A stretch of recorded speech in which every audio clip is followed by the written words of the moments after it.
Halo, apa kabar saudara? Selamat datang di program Berita Kompas Petang. Saya Cindy Permadi. Dan saya Yasir Neneama. Kita awali Kompas Petang, informasi pertama dari Pati saudara.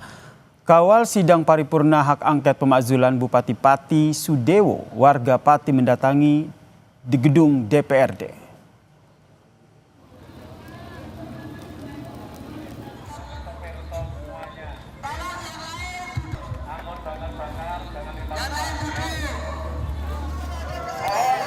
Masa menuntut sidang paripurna memutuskan untuk memakzulkan Bupati Sudewo.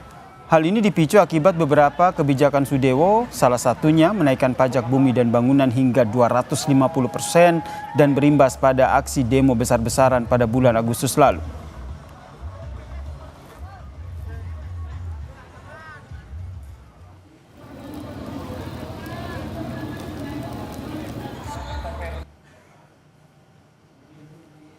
Sementara itu saudara, di dalam ruang rapat sedang berlangsung penyampaian laporan dari Panitia Hak Angket Pemakzulan Bupati Pati Sudewo. Setelah laporan selesai akan ada tanggapan dari 7 fraksi DPRD termasuk Gerindra, PD Perjuangan, Demokrat dan juga Golkar. Baru kemudian akan dilakukan pengambilan voting yang setuju dan juga tidak setuju Bupati Sudewo dimakzulkan. Hasil paripurna akan dikirim ke Mahkamah Konstitusi.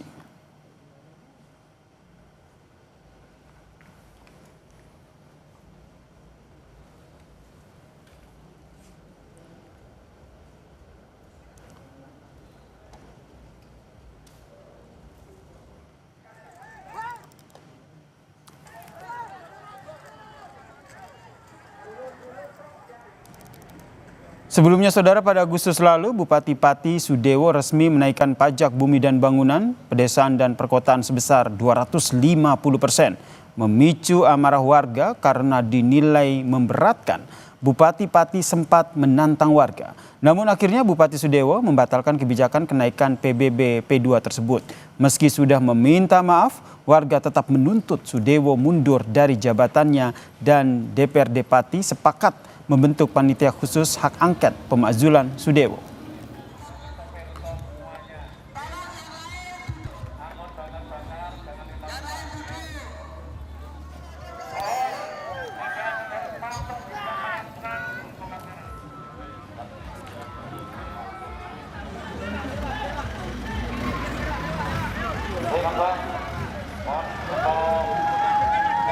Kita pantau situasi terbaru dari rapat paripurna hak angket Bupati Pati Sudewo bersama jurnalis Kompas TV Iwan Miftahudin.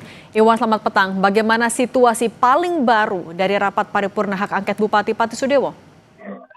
Ya, selamat petang Cindy dan saudara. Hingga saat ini DPRD Kabupaten Pati masih menggelar rapat paripurna dengan agenda mendengarkan laporan pansus hak angket pemakzulan Bupati Pati yang digelar mulai dibuka tadi sekitar pukul 14 WIB. Dari rapat paripurna ini kami memperoleh informasi bahwa yang hadir ada 49 anggota DPRD dari total 50 anggota DPRD. Jadi hanya satu anggota DPRD yang tidak menghadiri rapat paripurna mendengarkan laporan pansus hari ini. Perlu diketahui Cindy, memang hingga saat ini perjalannya laporan masih terus berjalan karena memang setidaknya pada pansus yang sudah bekerja selama 60 hari kemarin itu ada 12 tuntutan yang didalami oleh pansus. Di antaranya memang yang paling menjadi sorotan publik itu adalah adanya rencana kenaikan PBB hingga 250%.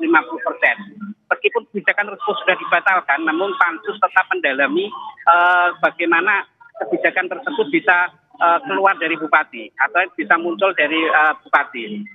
Tadi sempat saya mengikuti rapat paripurna, disebutkan di situ bahwa untuk kebijakan menaikkan pajak PBB PP2 ini itu di Bupati tidak melibatkan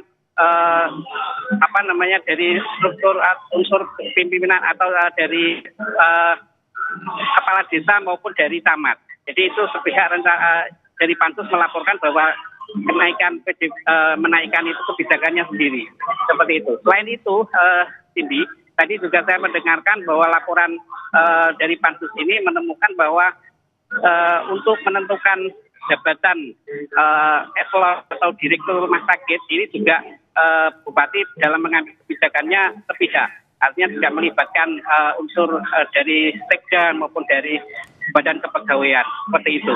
Nah, ini masih ada beberapa hal yang saat ini masih dilaporkan oleh Pansus dan nantinya akan kita ikuti bersama seperti apa hasil dari Pansus angket ini yang nantinya akan ditanggapi oleh masing-masing fraksi yang ada di DPRD Kabupaten Pati. Dari tanggapan fraksi inilah nanti kemudian keputusan di paripurna ini akan tetap memanjurkan Bupati Pati atau tidak. Seperti itu sini. Iwan, tapi bagaimana respons dari masyarakat Pati mengikuti melihat langsung rapat paripurna yang berjalan hari ini? Apa harapan mereka? Ya, seperti yang Anda lihat di belakang saya ini, saat ini memang ribuan massa sedang berada di luar kantor DPRD. Mereka mengawal aksinya atau berlangsungnya rapat paripurna dengan harapan bahwa aspirasi mereka dari Aliansi Masyarakat Pati Bersatu ini menuntut agar Pansus ini memutuskan untuk memansulkan Bupati Pati. Dan mereka menuntut setelah paripurna nanti Ketua DPRD bisa menyampaikan langsung di hadapan mereka terkait hasil dari rapat paripurna yang sedang digelar hingga sore hari ini.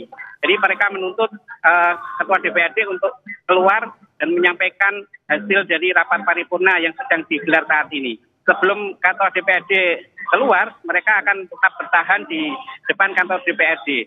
Dan perlu saya sampaikan bahwa kondisi di luar kantor DPRD ini memang penjagaan cukup ketat. Dari aparat kepolisian sudah mengantisipasi dengan memasang sejumlah kawat berduri agar massa tidak bisa merangsek menuju kantor DPRD. Meski demikian, massa tetap menggelar orasi di depan dan juga saya melihat ada pembakaran ban di sana untuk menyampaikan atau menuntut bahwa DPRD bisa transparan dan bisa menyampaikan secara langsung kepada masyarakat terkait hasil dari rapat paripurna pada petang hari ini. Cindy. Iwan, tapi masyarakat yang di luar itu mereka asalnya dari mana? Dan apakah mereka semua itu satu suara meminta pemakzulan atau sebenarnya ada juga yang mendukung Bupati?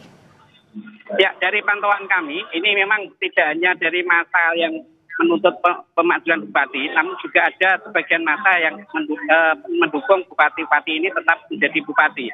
Namun kebanyakan ini yang saya lihat di belakang saya ini adalah massa dari Aliansi Masyarakat Pati Bersatu yang menuntut agar Bupati Pati dimakzulkan seperti itu. Sementara untuk massa yang mendukung Bupati, saya berada di area sebelah pendopo Kabupaten Pati dan saya melihat bahwa kondisinya masih kondusif. Hanya saja yang ada orasi dan pembakaran ban ini dari massa yang menuntut agar Bupati Pati dimakzulkan seperti itu sendiri. Iwan, tegaskan lagi, artinya kalau sekarang sedang berlangsung di dalam ruang rapat itu sedang tahapan apa? Dan apakah keputusan itu akan bisa diselesaikan, disampaikan pada hari ini juga? Ya, saat ini di dalam gedung DPRD masih berlangsung rapat paripurna dengan agenda mendengarkan laporan Pansus hak angket pemakzulan Bupati. Saat ini secara bergantian anggota Pansus ini membacakan laporannya dan sampai saat ini masih melaporkan dari hasil Pansus mereka. Jadi nanti setelah semua laporan disampaikan, ini Ketua DPRD akan meminta tanggapan kepada fraksi-fraksi yang ada di DPRD yang berjumlah 7 fraksi ini untuk menanggapi bagaimana laporan dari Pansus yang dibacakan hari ini. Ketua DPRD belum bisa memastikan apakah tanggapan itu akan disampaikan secara langsung sore hari ini atau nanti di rapat paripurna berikutnya. Mengingat sampai saat ini anggota Pansus masih melaporkan hasil kinerjanya. Seperti itu, Cindy. Jurnalis Kompas TV Iwan Miftahudin, terima kasih atas laporan Anda. Tetap berhati-hati, selamat bertugas kembali.